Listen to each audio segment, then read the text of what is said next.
J'ai vu énormément de créateurs défendant l'État Israël sioniste et défendant surtout les vidéos mettant en scène Netanyahou, comme quoi bah, elle ne serait pas faite à l'IA et que c'est la fabulation des complotistes qui s'amusent à salir à l'image d'Israël, de Palestine occupée.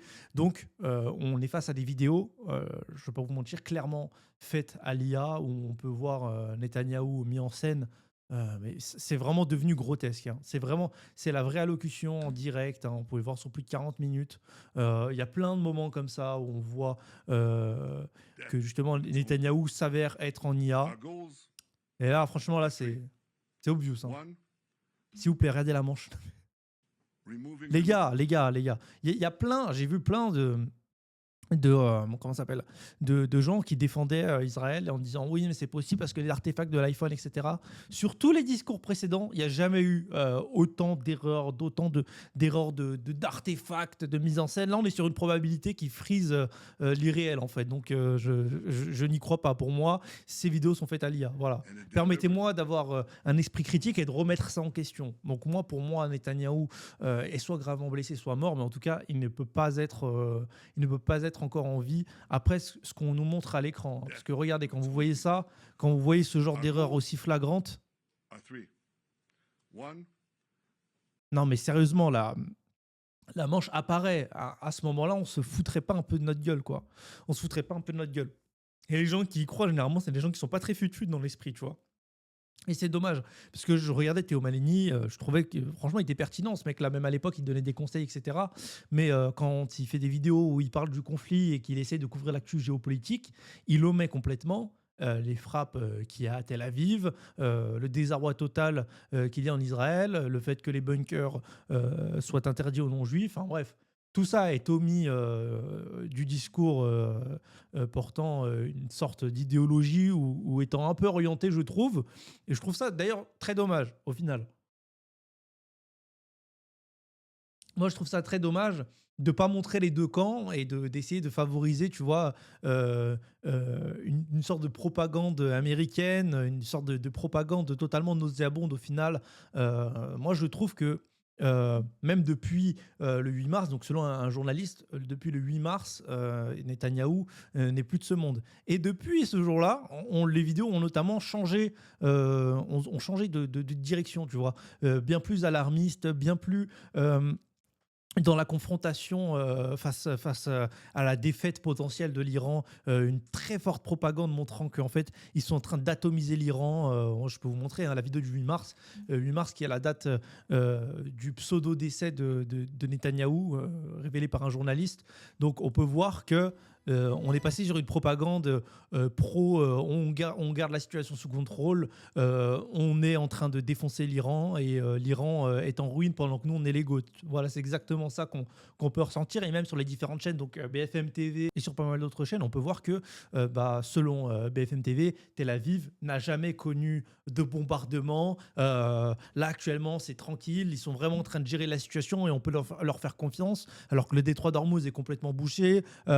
On a une augmentation de plus de 30% du pétrole. Voilà, la situation n'a pas l'air de s'être améliorée malheureusement. Et moi, je peux constater depuis le 8 mars, sur le compte de Netanyahou, les vidéos ont radicalement changé. Avant, on était sur des vidéos qui avaient rien à voir, je trouve, avec ce qu'on peut retrouver actuellement sur son compte, puisque c'était des vidéos où il voyageait, où il allait voir, même pendant la guerre, hein, parce que la guerre en Iran a commencé depuis février, depuis fin février.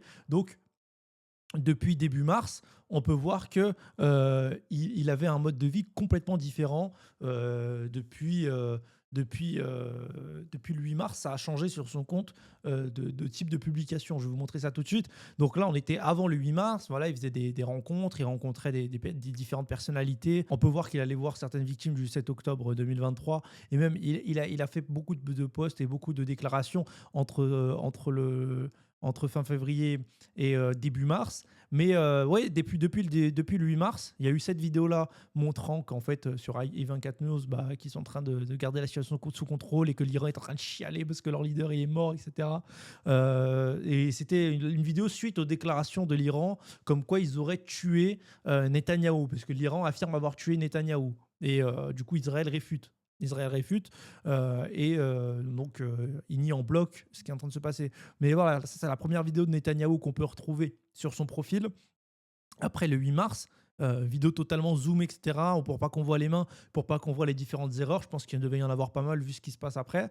Puis après, il y a eu ces vidéos-là où justement les gens ont commencé à douter par rapport à ses dents et ses doigts, mais ils ont dit que justement ça pouvait être des je sais pas, des artefacts d'iPhone, alors que c'est fait, c'est enregistré avec des grosses caméras, sérieusement. Il y a pas de compression vidéo, les vidéos sont disponibles sur YouTube, les rediffs de la chaîne officielle qui sont en HD avec des flux vidéo haut débit, donc ça m'étonnerait qu'il y ait ce genre d'erreur. Là, on peut voir des sigles hébraïques qui n'en sont pas vraiment. Sur la caisse, c'est écrit que la vidéo date de 2024. Il a fait 50 minutes de trajet totalement à l'abri, alors que l'Israël se fait totalement bombarder, retracer. Donc, il aurait fait plus de 50 minutes de trajet pour faire une vidéo prouvant qu'il a envie. Il ne pouvait pas juste faire un post Insta ou filmer sa tête. Non, il fallait impérativement prendre un café, montrer que le monde est tranquille et se porte très bien et qu'il enjoy sa vie avec un café qui remonte à la place de descendre quand il le boit. Il y a aussi d'autres personnes qui disent que justement on est des complotistes et que même c'est pas intéressant, c'est pas important, il y a une guerre bien plus importante qui est devant nous. Et en réalité, les méthodes de propagande de tous les camps sont importantes à analyser. Parce qu'on ne peut pas regarder un conflit de haut, parler uniquement des frappes, uniquement des morts, sans évoquer aussi les différentes propagandes qui servent aussi un discours politique et à influencer l'esprit des personnes se retrouvant à essayer de cartographier ce conflit en fait. Oui, c'est important de s'intéresser à ce genre de contenu, de ce genre d'analyse. Parce que moi, je vois, il y a pas mal de créateurs, de youtubeurs, etc., qui sont très orientés, je trouve, à mon sens, en traitant l'État d'Iran d'État islamiste, d'État très dangereux, alors qu'ils n'ont pas de visée expansionniste, qui n'ont pas causé cette guerre-là, je le rappelle, et nous n'avons pas demandé à avoir une augmentation du pétrole en s'attaquant à l'Iran. On savait qu'ils avaient les pleins pouvoirs sur le détroit d'Ormuz et la conséquence directe était la fermeture de ce détroit-là. Donc c'était une, une situation économique qui aurait pu être préservée. C'était pas nécessairement obligé pour libérer les femmes comme eux ils le prétendent, parce qu'ils ont vendu cette guerre comme ça. On n'était pas obligé d'en arriver là en fait au final.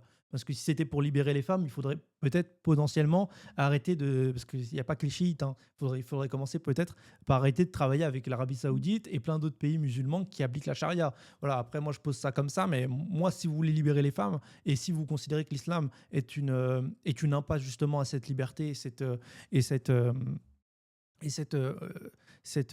émancipation féminine comme vous le prétendez, bah, faudrait s'attaquer à tous les pays, tu vois. Et vous auriez peut-être pas dû commencer par l'Iran, vu le prix du pétrole qui va être augmenté et que l'Europe va en subir les frais, tu vois. Après, on voit aussi l'égoïsme américain qui est quand même vachement relevé. Enfin, en tout cas, moi, je le remarque vraiment hein, quand je vois les différentes facettes de ce conflit-là qui nous permettent aussi d'analyser, de savoir un peu là où le conflit va s'orienter, donc vers une guerre totale et l'Iran pourrait potentiellement anéantir Israël hein, si les États-Unis se retirent de ce conflit-là. Et là, ils sont en train de morfler et même ils essaient de couvrir ça avec toutes ces vidéos faites à l'IA.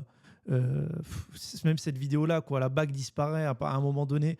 On peut pas aussi nous dire que on peut pas faire de vidéo de plus d'une minute à l'IA avec ce degré de consistance. On parle d'un État. Ils peuvent te ramener les créateurs de Marvel qui font des effets spéciaux que tu n'arrives même pas à remarquer avec des années d'études.